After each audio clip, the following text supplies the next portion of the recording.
You are listening to Scott H. Silverman's Happy Hour, a podcast released on the first 3 Wednesdays of the month. Family crisis, relationship crisis, addiction crisis, no two crisis situations are the same. They vary by family, individual, and relationship. They can encompass complex family dynamics, emotional distress, anger issues, and entitlements, and often involve substance abuse. This podcast addresses these issues and others surrounding the addiction epidemic currently plaguing this country and the world. There is hope and help. Are you stuck, scared, or unsure of what to do next? If a situation with a loved one, spouse, or even a child has started to spiral, possibly becoming dangerous or threatening, it's time to seek help. My name is Scott H. Silverman. I help families navigate crisis situations. I'm the person you turn to in order to get you and your loved ones unstuck.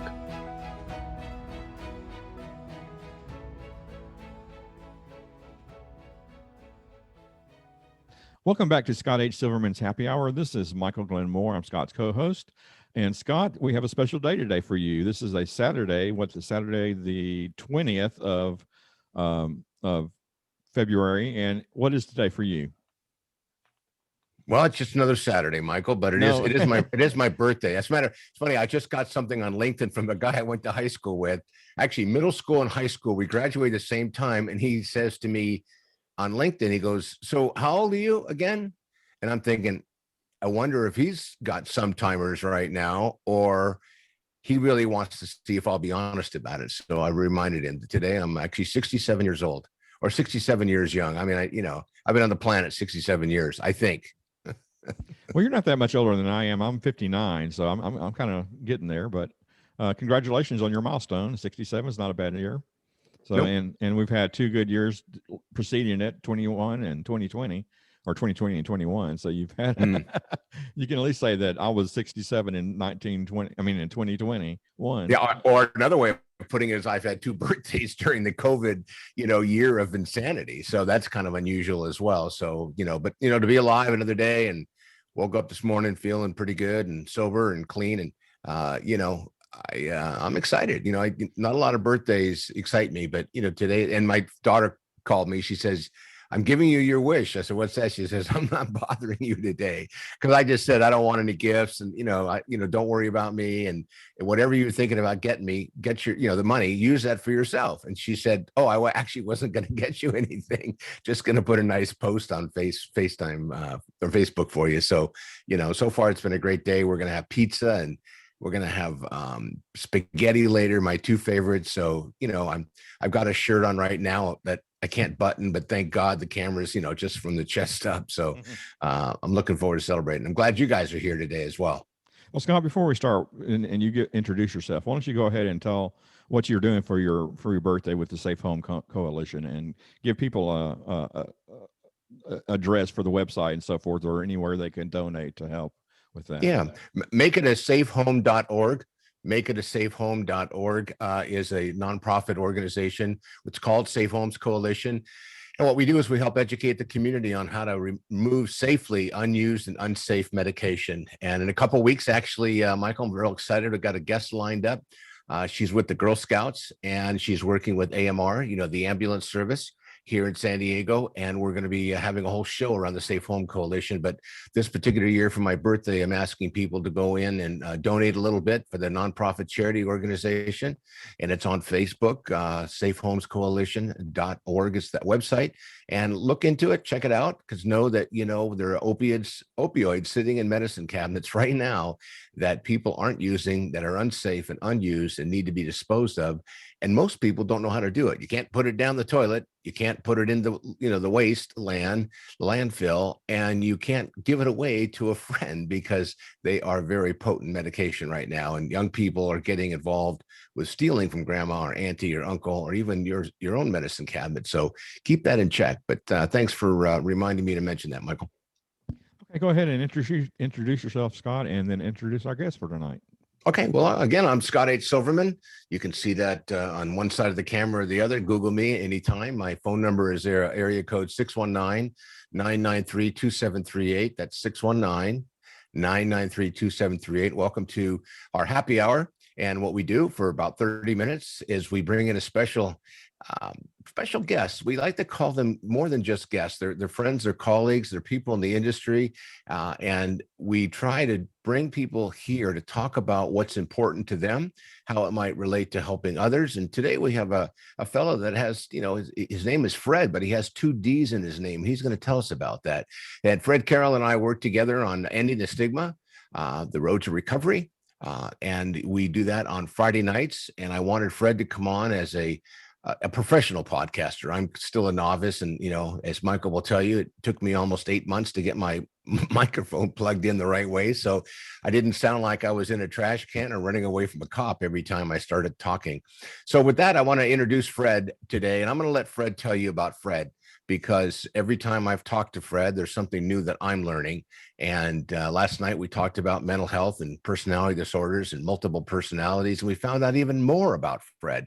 So with that, I'm going to turn it over to you, Fred, and tell us a little bit about yourself and what you think our viewer wants to know and needs to know and should know about Fred Carroll. So welcome today, Fred, and thanks for joining us. Thank you, guys. Thanks for having me on. I like seeing you 2 days in a row. I got to see you last night and I get to see you now. You don't have to lie to the audience. You don't have to lie to the audience. They will know if you're telling the truth, but go ahead, please. I'm sorry to interrupt. Yeah. Well, I am an author, first of all. I'm an author. I have several books out. I actually just hit #1 on Amazon for my first time ever in a Congratulations. book. That's awesome. And it's an anthology, and it's nice. All that really does is give you the ability to not lie and say you're a best-selling author, because I always put it on the books anyway. So I started in screenwriting. Screenwriting is a passion. Book writing pays bills. Screenwriting was a passion, and it's something I still want so bad. I want to make movies. I love movies, but I'm also a podcaster, as you said, one with you. And I have 2 others with our other co-host, Jennifer Field, who's on the show with us. I have 2 more with her. One, a R-rated comedy, loosely R-rated comedy. It's changed and matured slightly over the time. And if you really want to know why I have 2 D's in my name, I could tell you that, if that's something that really interests you. Please go ahead. Do you want to know? No, but I know our guests do. So, oh yeah, great. So the only reason I have 2 D's in my name, and I'll do it as clean as I can, is I had a child at a very young age, and I was 17 years old, and the paternity suit was sent to my house, where my father and I share the same name. He was newly married, my father, to my stepmother, and they never put 2 and 2 together and thought of me. Instead, my stepmother wanted to know why my father was engaging with a 17-year-old girl. And it took 3 days of arguments, and finally it clicked that it could be my child, because I also share that name. And my father came up the stairs, handed me the paternity suit, and said, from now on, your name has 2 D's and mine has 1. So our mail will never get confused again. And that's as simple as the story goes. So actually, the second D is legitimate, and it's not part of your on air or your star legit. power personality. I've Unbelievable. been Fred with 2 D's since I was 17 years old. So about 34 years. I don't think I've ever seen that before. Have you seen anybody else that spells it with 2 D's? There are a few. If you type it into Facebook and stuff, Fred's will come up. And you know what? Let's be honest. It looks cooler. Fred is not a cool name, but it looks a lot cooler with 2 D's. And running a comedy R-rated type podcast, it's a great moniker for me to say everybody loves double D's. And it just fits. And that's what I run with. I hesitated for a second because I wasn't sure what you meant, because it's been so long since I've been around other people being in quarantine. I get it now. Good for you. So tell us, Fred, and I, you and I talked about doing some questions together. So what are the reasons you entered into the addiction help genre of podcasting? Because there aren't a lot, you and I talked about this. There aren't a lot out there, and I don't understand it. I know there's a not a handful, but there's a significant amount of podcasters who talk about recovery, talk about 12 steps, talk about anonymous programs. I've seen that, and themselves are in recovery like I am, and they say that publicly. But it was interesting, when you and I kind of connected through a common person that Michael and you and I know as well. There was a connection there, and you seem to have a real passion for it. Can you share a little bit about what your motivation was to pick it up and really Yeah. move the needle with it? Yeah. Well, a lot of it had to do with you. Our show had a lot to do with meeting you. I would have never dove headfirst into it because, quite honestly, what I think makes it our show different is, like you were saying, there's plenty of people out there like yourself that have dealt with addiction and now choose to talk about it. But I happen to be somebody that has never had an addiction issue, and I still choose to talk about it. So it gives an interesting dynamic for you and me. But without you, I don't learn. Like every week I learn something because you actually lived through some of these things that we're talking about. I never did, but I've lived through them through other friends. And suicide prevention was my passion ever since I was young. I mean, that started at 10 years old. I started caring about suicide prevention. And unfortunately, I've never solved it because I've have many friends that have, when we talked about this last night, that have either tried, and unfortunately, a few have succeeded. And I always thought there's a way to save, we talk about how our goal is if we could touch one person and save one person and create one person's path to recovery, we've done our job. And I think we've done that with each show. But I always think there's a bigger answer out there. And obviously I like talking. I like coming on the air. I'm not shy or anything, and I'm bluntly honest, and so are you. And that's basically it. And the addiction thing, I mean, people should know we talk about everything life issue. We go right from abuse, child abuse, sexual abuse, hunger, homelessness, eating disorders, mental health. We just hit everything until we can't figure out an answer or something to talk about. Yeah. Let me swing over to Michael real quick, because Michael, you've hung in there with me and volunteered a lot of time. It's almost been a year, I think, now since we got started. I go back, well, you probably know the exact date because that's when the pain in your life started with me. But would you mind sharing what your interest was in this and why you stayed with it and with me, and bringing people on to talk about it? Sure. I met Scott through a publicist that we both shared at the time, and back in 2019, and I did an episode with him that was released in September, and it dealt with his recovery and how far back we went was all the way back to the beginning, to his days as a drug addict and alcoholic, and what he went through with that, with the attempted suicide and things like that. And I was very moved. It's a really, really good episode, and I was very pleased with it, and how happy I was that he was so open about it. And then later on in the next year, in February of 2020, Scott decided that he wants to start his own podcast.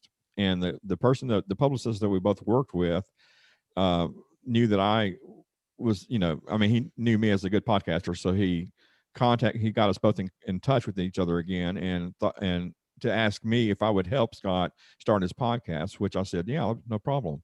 And which was something I was just thought I would get him started and let him go on his way. But I wound up becoming his co-host, and now we do the show together.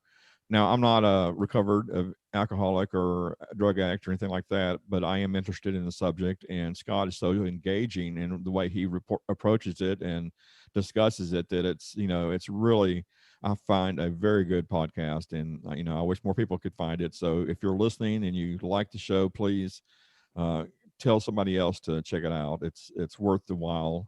You don't have to be in recovery to listen to the show. You can just be the average Joe, but you learn something from hearing each of the guests and from Scott's wisdom of each week. So Scott, that's about it. I think we've hit a pretty good mark on what we've got. We've been over a year now, a year this month that we've started our podcast. So we've got quite a few episodes under our belt.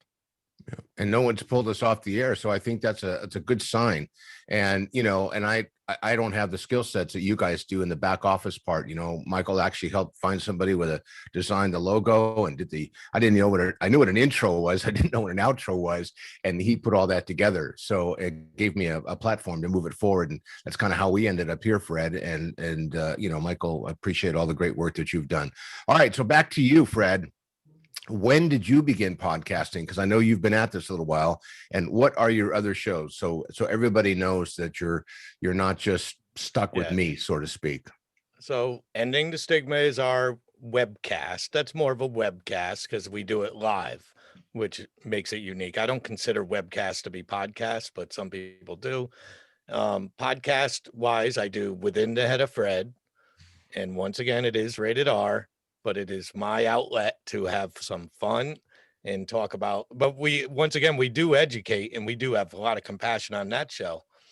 That's something where we could talk about sexual education and stuff like that. We use the cruder side of the words usually, but there's usually an education to be learned from it one way or another, depending on your lifestyle, of course, also. And within that one, I just moved. My second one was the Cinephiles Flashback, which is a 30-minute discussion about we take 1 year, one movie, and one crazy discussion between Jennifer and I. I moved that back into Within the Head of Fred. I had moved it out of Within the Head of Fred because it was eating up so much time, but now it's a bonus episode of Within the Head of Fred. So if they find Within the Head of Fred, they'll find 3 different podcasts tied into that one. And the other one's Friend Zone, where I just bring on a friend who may not be a talent or a musician or anything, just a everyday person. And I talk to them as a friend, and we learn about their life, whether they're a homemaker or an architect. I just hang out with my friends on there, and that's it. That's it. I'm not going to do anymore either because it's a lot of work and I don't like editing. I'm tired of editing. No, it's I just what I've learned on YouTube about it is I clearly don't want to start. So you have 9 books currently that are out and available, and you have number 1 on Amazon. That's awesome. When did you start writing, and what genre do you like to write in? Well, I started writing books in 2007-ish.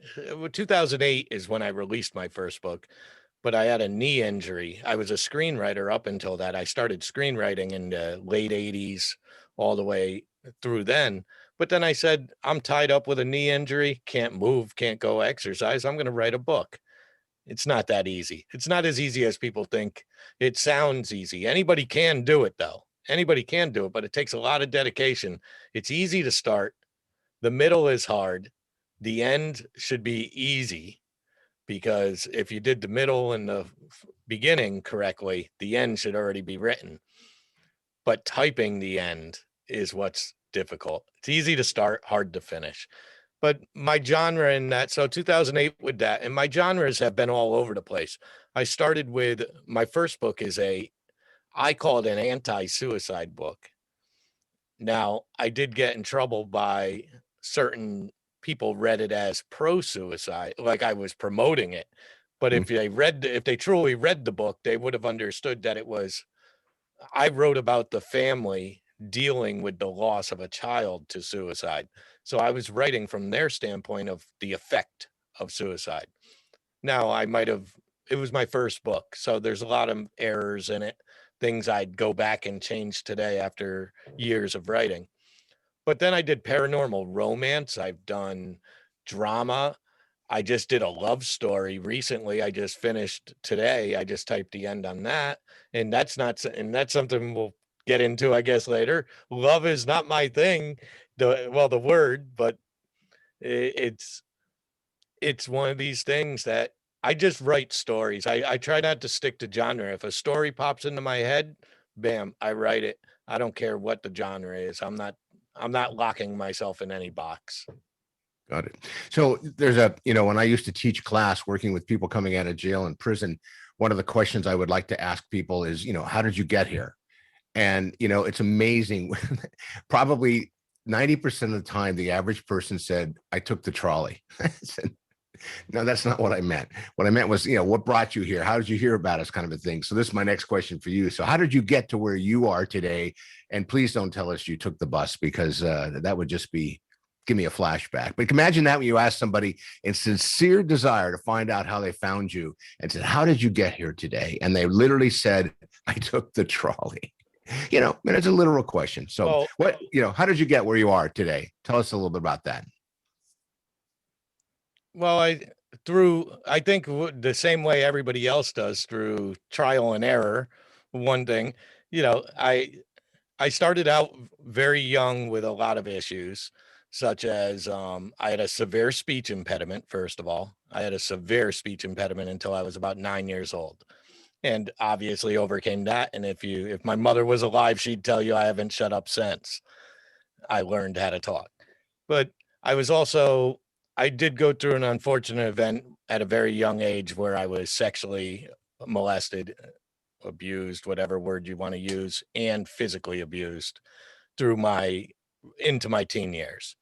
So I never chased therapy. I never went through any of these things, but I found that writing became, and I realize now that writing is important in the addiction lifestyle also, writing down your affirmations and stuff like that. But it's just interesting that writing became my therapy. Even in my bad writing became therapeutic, and it's kind of gotten me through. And I became a young parent, obviously, from my first story.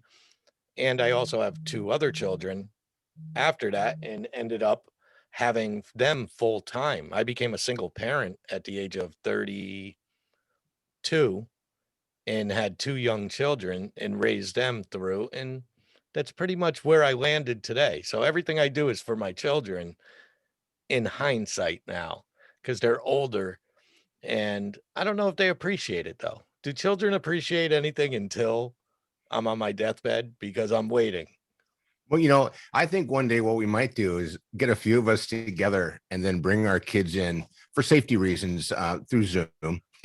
So they can be in their own safe haven. They can mute us or turn us off and ask them the questions. Because, when I talk about my disease, I talk about it being a family disease, things that have happened that have been impacted. And most children, emulate their parents when they're growing up. That's where they learn most of their skills or lack of skills or their behaviors. So it's kind of cool to check in, because, kids are give them the opportunity and let them be comfortable with it. They'll give you some input that you may not have anticipated. And I think that could be an opportunity, to learn. So speaking of that, let's get to the word love. You told me you struggle with the words, I love you. And is the struggle still inside you? Well, that's why I'm so glad this is happening today, because something today at 4 a.m. this morning happened that has never happened in my life. And I don't know if it's because my son was listening to me and you talk about this on the Ending the Stigma show. So one thing, I'm not as shy, we're aware of that. So if I'm having a problem, I talk about it. I have no problem telling you I did this, and this. He called me at 4 a.m. Now, this might have been after the bar. I don't know where he was. He's 27 years old. He's out in Utah. He's not too good with telling time, because it was 4 a.m. where I was. And I answered the phone. You know what it's like when your phone rings at 4 a.m. and it's your kid, nothing but bad things go through your head. It's not, hey, Dad, I won the lottery and I want to send you 10% of it. What's the best address for you? Because I forgot it. No, it's never good news at that time of day. Unfortunately, it never seems to be. That's never been my experience. It's never good. But this is exactly what he said. And he sounded straight. He sounded like he wasn't drinking. So I don't know. I'll ask him later when I talk to him. He said, I was just calling because I'm not sure if you ever told me that you love me. This is what he said to me. And without even thinking, I said, well, I do love you. That was it. Not a problem. No issue at all. And it's all because we talked about it. You guys gave me a little, you understood my side of it, or you listened. I was almost like not the host that day. I was like a guest, but more like a client, right? Like a client. But you guys made sure that you heard me, And whether or not it makes sense to you, it still made sense to me because I was believing I show my kids I love them. Why do I have to tell them? Nobody told me they love me. Look at me. I'm fine, Yeah. you know, but you're not. You do need to say it. They do need to hear it. And he showed me this morning that he's 20, almost 27, 28. I don't know. I don't know my kids' ages anymore. I just know the dates. I know the dates. I don't know which one was born on which date, but I know the 3 dates. I just call them all on that day and Yeah. they get birthday wishes. Well, let me give you some advice on that. Take your phone and your calendar and just put it in there so you don't forget. Then that way it's reoccurring. That's what I've done for birthdays with, the people that are important to me, like my wife and my kids. So it pops up. I don't have to forget because my wife's always the one who reminds me about that. So wait, so he called you at 4 your time, which was what, 3 o'clock his time, right? I think he's 2 hours difference. Oh, so it was 2 a.m. I think either he got out of work because he does work in the bar industry, or Okay. he just left the bar. This isn't the first time. He calls my daughter. My daughter, I hear her. Whenever the phone rings at 4 a.m, I hear her scream, Anthony, learn how to use a clock. It's 4 a.m. here, Yeah. but that's who he is.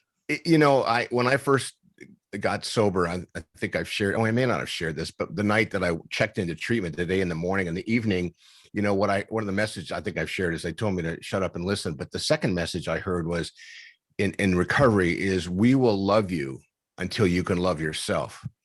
Because people who have been through catastrophic events or have been, put up against the wall or something really horrific has taken place, or they've had an unusual trauma experience, sometimes the word love escapes them, and I heard something I never heard before about people in the meeting. They said, I love everyone in the meeting. I don't like a lot of you, but I love you all. And I get that. I mean, it was kind of interesting the way that the individual framed it, because, there's a lot of knuckleheads in the world, but, when it comes to human beings, the saying I like is that we're all one of God's children. Yeah. So let me ask you. Go ahead. Anthony does have a unique, I did raise him pretty tough. The one thing about, and I'm sure other people that have been solo parents realize that it's not easy to do, because for a lack of a better term, you have to be the asshole and the parent. You don't really have an opportunity to be their friend too. It's hard to juggle everything, especially when you're not financially well off and you have to struggle just to work 2 jobs, support 2 kids. So Anthony grew up pretty tough, and he is gay also. And I never had a problem with that, but I did have family members that struggled with, from a religious standpoint, with that. And that's not easy. That's why I can't stand when people say, I hope my daughter's gay, jokingly, because that way she won't be active with a man. And I said, you should never hope this on somebody, because it's not an easy life, because there's so many people out there that are still against it. It's a stigma. There's a stigma involved to it. Well, So I really agree with you, and I think that stigma is something that we're spending a lot of time talking about. I'm sorry. Go ahead and finish. No, and that basically, it was nice to hear. I see him maturing. He did mature late. He's a big goofball, but look who raised him. I mean, how could you blame the kid? I was the guy that I have no tools. I don't have any education even. I have an 8th grade education by technicality. I never finished the 9th grade. I did go back, and obviously I study, and hopefully you could see that it's not because I'm stupid or something. It's because that nobody was telling me I had to go to school. And that was where the problem was. And I do hold I hold my parents responsible for that to this day, that they did not push me the same way they pushed other children in my family. And I don't know why. Okay. Well, thank you for sharing that. So I think it'd be good. We'll get your kids together in a show, and I'll interview them myself personally. I'll make sure I get to the core, the core issues. So one last two questions for you. 2 last questions, and we're going to wrap it up. So what have we not asked you today that you would like us to ask you? Wow, that's a difficult. You ask tough questions on this show, Scott. Mike trained me. Mike sent me to night school and he says, I'm taking your microphone if you don't make it real for our guests. So I've been practicing. I like how he stays there. He reminds me of the snowman and Rudolph with the older snowman, and that's when I look at Mike. He looks like he's angry. He looks angry. You angry? No. Took a pause there, but I'm having trouble smiling a lot of times, so I look serious. But Yeah. no, I'm not angry. Okay, good. Well, nothing that I can't think of anything offhand that you didn't ask me that I want people to know. I'm not really a seeker of those type of things. I do wish people would support everything, indie artists, indie movies, indie authors, and respect them more as true writers. Just because they're not published doesn't mean they're trash.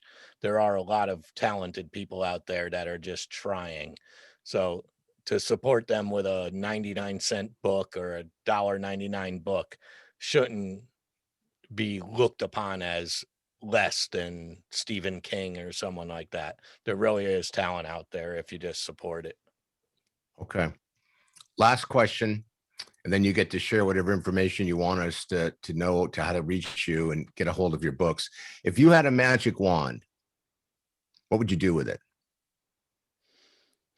Well, I think I'd have to, the right answer, of course, would be to be able to solve this problem of suicide, to put it towards suicide prevention and just give people maybe a second opportunity or so. I know you can never solve it all, but to give people like your instance, give them that second opportunity to make the most out of it. But the selfish answer would be to be able to do something that I love and do this full time where I could write and pay all the bills without having to go to a job to solve those stupid problems of actually paying bills, because the bills just keep coming. Okay. Well, Fred, look, thanks for being here today with us. So would you share with everyone how they get a hold of you, what numbers they should call, emails, websites, whatever you need to do to embarrass yourself now to make it easy for people to reach out and talk with you? Well, I'm not as brave as you. I'm not giving my phone number. I'm definitely they'll call me. I'll give it to them. Don't worry about it. Just Oh yeah, you have it. That's right. But they can go to our website. My website is fredheads.com, and that's FREDDHEADS.com. All my books are there. Jennifer's books are there. All our podcast information needs to be updated there, but it is there. You can find me on iTunes. Within the Head of Fred is on iTunes. What we really need is people to go to our Ending the Stigma YouTube page and subscribe to it there so we could get the analytics rolling so more people are seeing it when we do go live. And find me on Facebook. I'm friendly. You can find me through Scott's connections, but you could also join our group page of Ending the Stigma. And I think that's it, Scott. I don't think I have any other connections. That's great. Well, anything that you didn't give them, they'll call me, and I'm, for a few bucks, and maybe I'll sell them a book. They'll get a hold of you. We'll figure out a way to figure out a way. So, Michael, back to you. And I'll say goodbye from Scott H. Silverman, 619-993-2738. And Mike, I'll let you close it out and see if we can get a special quote out of Fred. I'm not sure he knows he's doing that. Sure. We've got about 4 minutes before our free version of Zoom runs out. So, Fred, I was going to ask you, what are you most proud of? What of your accomplishments are you most proud of? And then go ahead and see us out with a quote. Well, you know what? Pride is another thing that me and Scott could probably do therapeutic sessions on, because I don't give myself enough credit. But if you're asking me, I am proud of the fact there is a reason I mentioned I have an 8th grade education, and I've also produced quality children books, screenwriting and stuff.